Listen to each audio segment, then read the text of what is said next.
किसान झिंगुर को अपनी ऊख की फसल पर बड़ा घमंड था। 3 बीघे के गन्ने से उसे 600 रुपये मिलने की उम्मीद थी। वह सोचता था, नई जोड़ी के बैल लूंगा और जमीन बढ़ाऊंगा।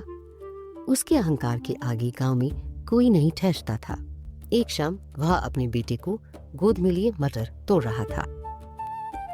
तभी उसने देखा कि चरवाहा बुद्धू भेड़ों का झुंड लिए सीधे खेतों के बीच से आ रहा है।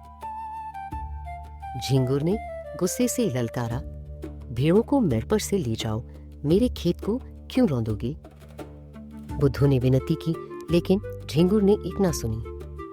जब भेड़ें खेत में घुस गईं, तो उसने बेटे को नीचे उतारा और डंडा लेकर उन पर टूट पड़ा।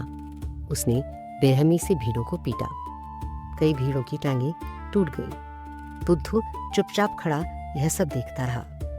गांव वालों ने झिंगुर को समझाया कि बुद्धू से बैर मत लो, वह बहुत झगड़ालू है। झिंगुर को पछतावा हुआ और वह माफी मांगने बुद्धू के घर चला। लेकिन जैसे ही वह गांव से बाहर निकला, उसने अपने गन्ने के खेत में आग की लपटें देखी। पूरा गांव आग बुझाने दौड़ा। बुद्धू सबसे आगे था। वह आग में कूदकर लपटों से लटा रहा, लेकिन तब तक सारा गन्ना जलकर राख हो चुका था। झिंगुर बर्बाद हो गया। गांव वाले उसे कोसते थे कि उसी के अहंकार से यह सब हुआ। झिंगुर ने बदला लेने की ठानी। वह बुद्धू से दोस्ती दिखाने लगा, आना जाना बढ़ाया।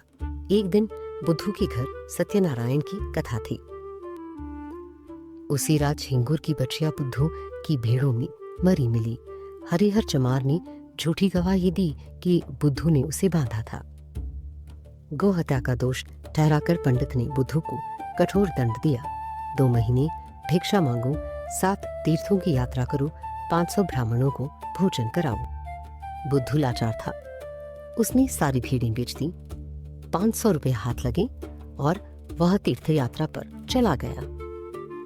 झिंगुर ने सब कुछ खो दिया, लेकिन बुद्धू का नुकसान और भी बड़ा था। वह मर्जी से नहीं, मजबूरी से झुका था। गांव में चुप्पी छा गई। कोई झिंगुर को देखकर बात नहीं करता था।